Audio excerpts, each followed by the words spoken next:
Ơi, chào gia đình yêu thương buổi chiều. Hàn bồn inox ha. Đơn giản, que hàn, kim hàn, máy hàn. Vấn đề hàn nó không còn giới thiệu, mà giới thiệu cái vấn đề là chỗ lủng hàn sao cho an toàn ha. An toàn không? Rất an toàn ha. Đơn giản lắm, chỉ để gì đâu luôn là bắn cho là xong này. Có gì đâu. Đó. Đấy, đầu tiên là bắn lên là nó dính à. Hay quá. Được chưa chú?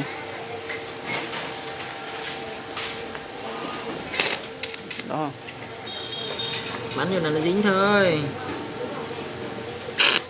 Đây à?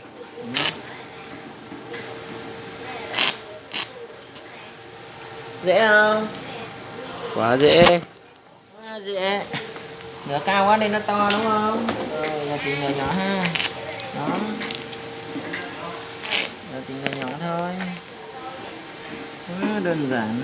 Để cái hàn cái bồi ngay vào nỗ vị trí đụng bắn ra. Đó. Tự nó tan ra thôi. Đó. Quá dễ luôn. Đó. Thế thôi.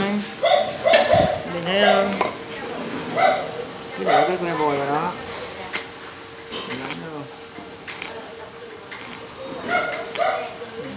Rất đơn giản.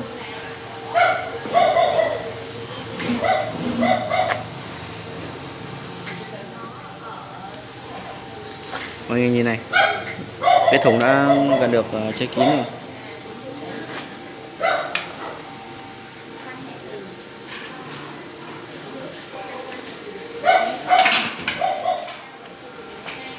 Đơn giản không?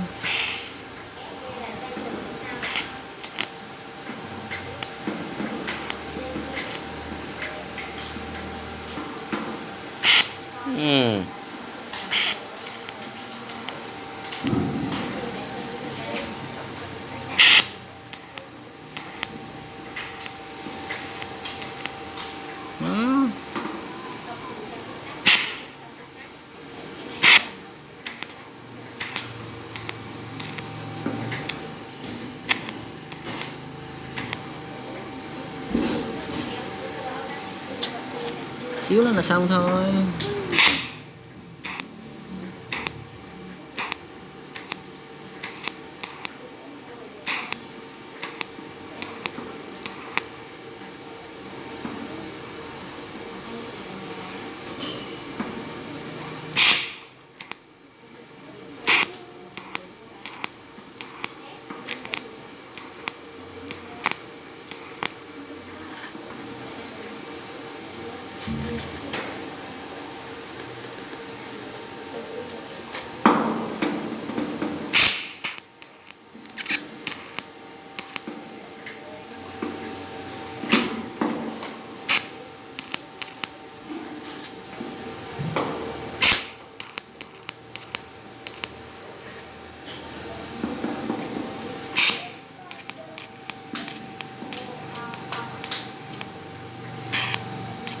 Rồi, ok không? Đẹp quá trời luôn, nắp ụ luôn.